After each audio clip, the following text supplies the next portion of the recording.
Humans and fungi have always coexisted. In fact, among microbes, fungi are our closest relatives, with far fewer genetic differences than there are for bacteria or viruses.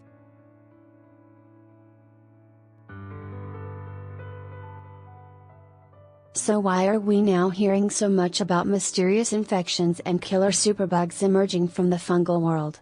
When they hear fungus, most people think of mushrooms.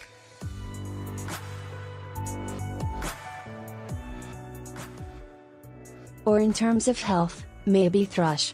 Benign organisms, living on the peripheries.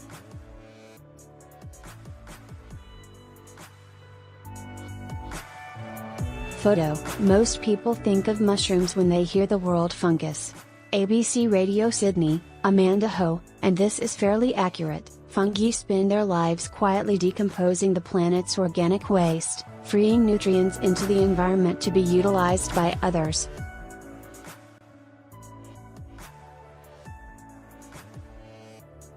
They are also increasingly recognized as an important part of our own internal environment, with the right mix of fungi and a microbiome playing a role in gut and skin health.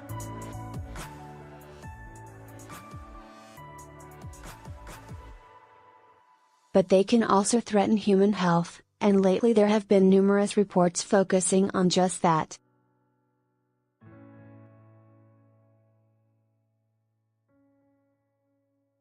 Global panic as fungus spreads. Most recently, Conjugavirus caused global panic.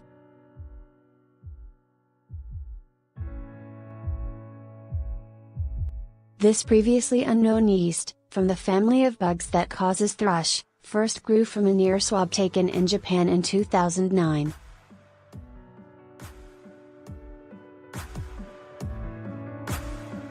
In the decade since, it has appeared on 5 continents, including Australia, causing often fatal infections in critically ill patients.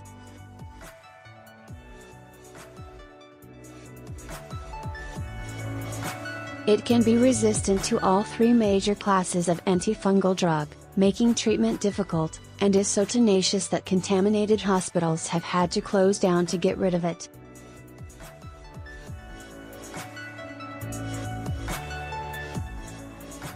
Although it tends not to infect healthy people, those who are sick for other reasons, or require surgery, are at risk.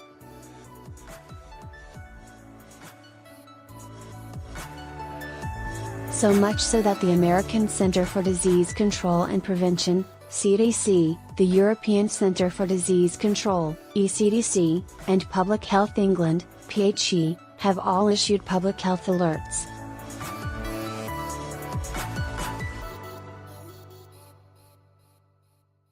Spores that can grow inside us. Another largely ignored fungus, Aspergillus fumigatus, has also gained notoriety recently.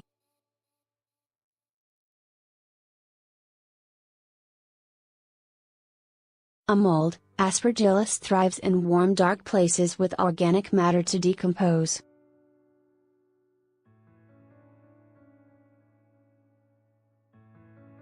It's the main player in a compost heap.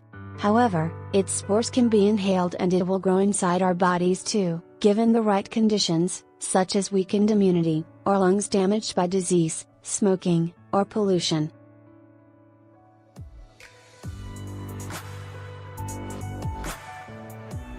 This leads to disease ranging from isolated fungal balls through to deadly pneumonias.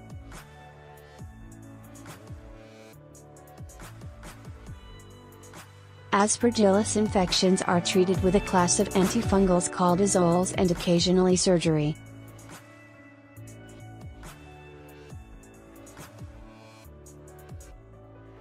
Growing resistance. These azoles are cheap, potent, and non-toxic. They are one of the main medical weapons against fungi.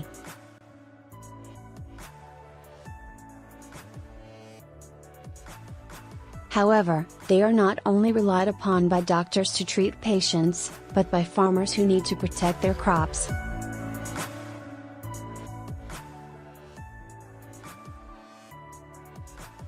Azoles are among the top used pesticides globally, from the tulip growers of the Netherlands to rice farmers of the Mekong.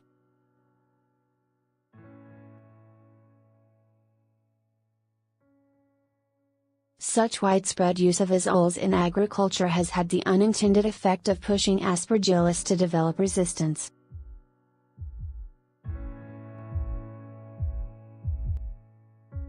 Extensive trade and transport networks have ensured that the resistance spread. Now, across the world, patients who have never taken antifungal drugs are turning up with infections that are already resistant to azoles.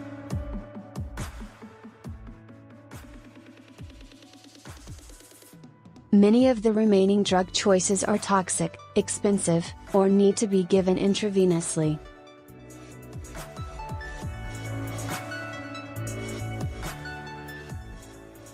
One of the biggest HIV killers before Candida and azole-resistant Aspergillus, there was cryptococcal meningitis.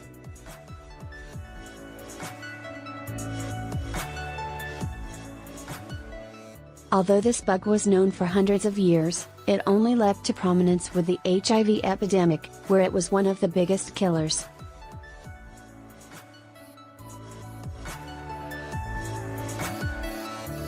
Although most cryptococcal infections occur in HIV, one member of the family, Cryptococcus gattii, causes outbreaks in healthy individuals, especially in tropical and subtropical areas.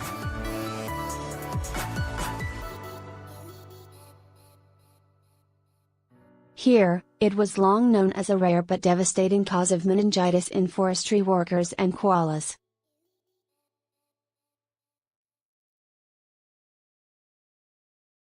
In 1999, the global story of Cryptococcus gattii changed. This low-level background infection gave way to an outbreak, which started in Vancouver Island and quickly spread along the northwestern seaboard of North America.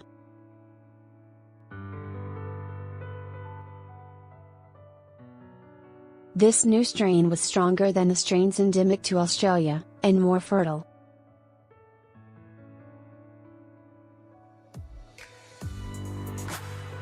In that new temperate environment, it went on to kill hundreds of people, as well as a wide spectrum of animals including dolphins.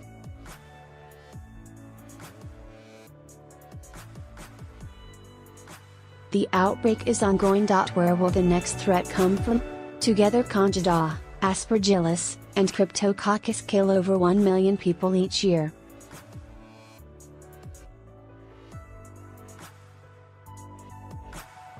But as these three stories illustrate, the disease they cause is unpredictable. They can move into new environments, or new hosts, or develop resistance.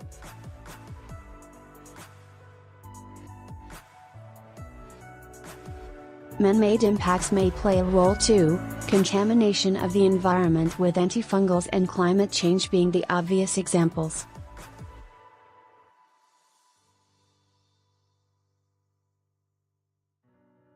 So far, humans have been spared the worst. Video: Newcastle researchers tackle deadly frog disease. ABC News: a fungal disease outbreak in frogs illustrates the worst-case scenario.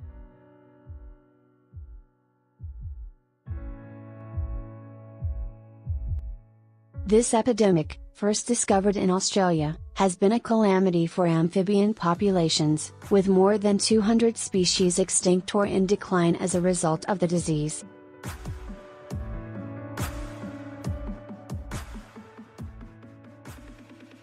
The next big fungal threat to humans could come from anywhere, which is why surveillance is so important.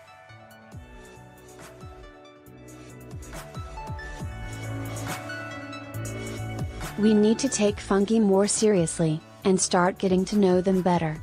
Justin Beardsley is an infectious disease specialist at the University of Sydney School of Medicine.